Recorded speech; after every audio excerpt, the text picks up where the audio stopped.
Hello everyone, কেমন আছো তোমরা সবাই? তো দেখো আমি কিন্তু মুকুটমণিপুরের সিরিজ নিয়ে চলে এসেছি। তো আমরা কিন্তু বেরিয়ে পড়েছিলাম নৌকা বিহারের জন্য। আর ওখান থেকে কিন্তু 2 ঘন্টা সময় দিয়েছিল, আর মাথা পিছু কিন্তু আমাদের প্রত্যেককে কিন্তু 300 টাকা করে নিয়েছিল। যে ওরা 2 ঘন্টা আমাদেরকে ঘোরাবে আর বিভিন্ন স্পটে আমাদেরকে নিয়ে যাবে। 3টে থেকে 4টে স্পট ছিল দেখার মতো ওখানে। আর ওখানকার মেন থিমই হচ্ছে এই কংসাবতী নদী, যেটাকে ঘিরেই সব কিছু ঘোরার জায়গাগুলো কিন্তু গড়ে উঠেছে। তো ফার্স্ট স্পটে আমাদেরকে নিয়ে যাবে, তার জন্য দেখো এখানে প্রত্যেকের লাইফ জ্যাকেট পর্যন্ত দিয়ে দিয়েছে, কারণ দুর্ঘটনা কখন হবে কেউ তো বলতে পারে না, তো সেই কারণেই। তো যাই হোক, আমরা সবাই পরে নিয়েছি দেখো। আর নিয়ে কিন্তু বেশ নদীর মধ্যে যেতে কিন্তু আমাদের কিন্তু ভীষণ ভালো লাগছিল, এভাবে এতজন মানুষ একসাথে এত সুন্দরভাবে বোটে ঘোরাফেরা করার জন্য। তো দেখো এই হচ্ছে কিনা আমি, আর এই হচ্ছে পাশে বসে আমার মা। তো আমরা ওয়েট করছিলাম যে প্রথম স্পটটা কখন আসবে তার জন্য। আর প্রথম যেটা স্পট ছিল সেটা কিন্তু হচ্ছে পরেশনাথের মন্দির।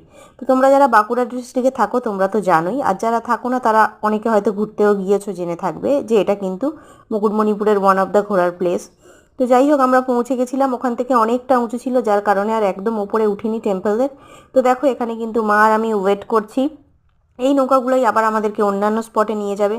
তো তার জন্য অপেক্ষা করছিলাম যে যারা গিয়েছে তারা আবার ফিরে আসলে যাতে আমরা আবার ঘুরতে যেতে পারি। তো তার মাঝখানে একটু ব্রেক টাইম ছিল, তার জন্য কিন্তু একটু দেখো আমি আর মা কিন্তু একটু ঝালমুড়িও খেয়ে নিলাম।